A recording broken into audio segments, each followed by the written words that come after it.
एक कुएं में बहुत से मेढक रहते थे। उनके राजा का नाम था गंगदत्त। गंगदत्त बहुत झगड़ालू स्वभाव का था। आसपास दो तीन और भी कुएं थे, उनमें भी मेढक रहते थे। हर कुएं के मेढकों का अपना राजा था। हर राजा से किसी न किसी बात पर गंगदत्त का झगड़ा चलता ही रहता था। वह अपनी मूर्खता से कोई गलत काम करने लगता और बुद्धिमान मेढक रोकने की कोशिश करते तो मौका मिलते ही वह अपने गुंडों से उन मेढकों को पिटवा देता। कुएं के मेढकों में भीतर गंगदत्त के प्रति रोष बढ़ता जा रहा था। घर में भी झगड़ों से चैन न था। अपनी हर मुसीबत के लिए वह दोष दूसरे मेढकों को देता था। एक दिन गंगदत्त का पड़ोसी मेढक के राजा के साथ खूब झगड़ा हुआ। खूब तू मैं हुई। गंगदत्त ने अपने कुएं में आकर बताया कि पड़ोसी राजा ने कैसे उसका अपमान कर दिया। अपमान का बदला लेने के लिए उसने अपने मेढकों को आदेश दिया कि पड़ोसी कुएं पर हमला करे। सब जानते थे कि झगड़ा गंगदत्त ने ही शुरू किया होगा।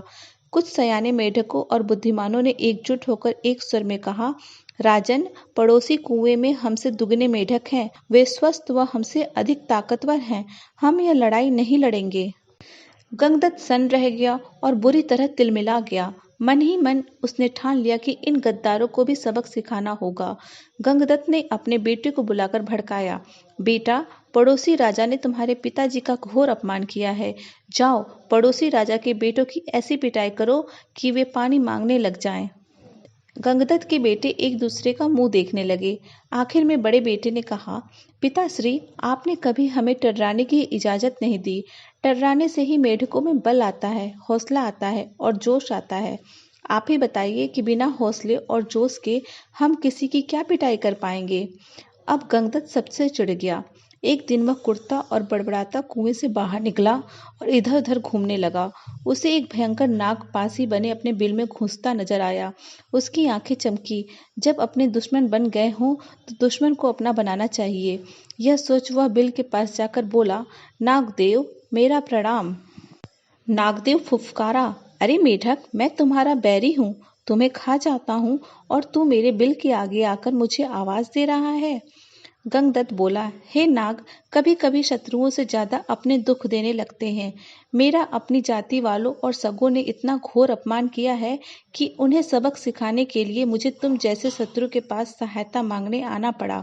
तुम मेरी दोस्ती स्वीकार करो और मजे करो। नाग ने बिल से अपना सिर बाहर निकाला और बोला, मजे? कैसे मजे? गंगदत्त ने कहा, मैं तुम्हें इतने मेढक खिलाऊंगा कि तुम मुटाते मुटाते अजगर बन जाओगे।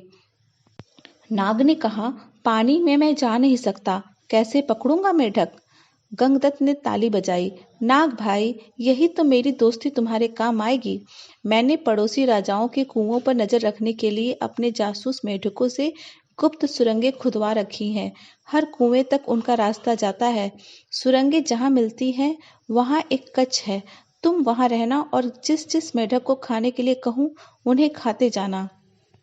नाग गंगदत्त से दोस्ती के लिए तैयार हो गया, क्योंकि उसमें उसका लाभ ही लाभ था। एक मूर्ख बदले की भावना में अंधे होकर अपनों को दुश्मन के पेट के हवाले करने को तैयार हो तो दुश्मन क्यों न इसका लाभ उठाए। नाग गंगदत्त के साथ सुरंग कक्ष में जाकर बैठ गया। गंगदत्त ने पहले सारे पड़ोसी मेढक राजाओं और उनकी प्रजाओं को खाने के लिए कहा। नाग कुछ सप्ताहों में सारे दूसरे कुओं के मेढक सुरंगों के रास्ते जा जाकर खा गया। जब सब समाप्त हो गया तो नाग गंगदत्त से बोला, अब किसे खाऊं, जल्दी बता। 24 घंटे पेट फुल रखने की आदत पड़ गई है। गंगदत्त ने कहा, अब मेरे कुएं के सभी सयाने और बुद्धिमान मेढकों को खा जाओ। वह खाए जा चुके तो प्रजा की बारी आई। गंगदत्त ने सोचा, प्रजा की ऐसी की तैसी हर समय कुछ न कुछ शिकायत करती रहती है।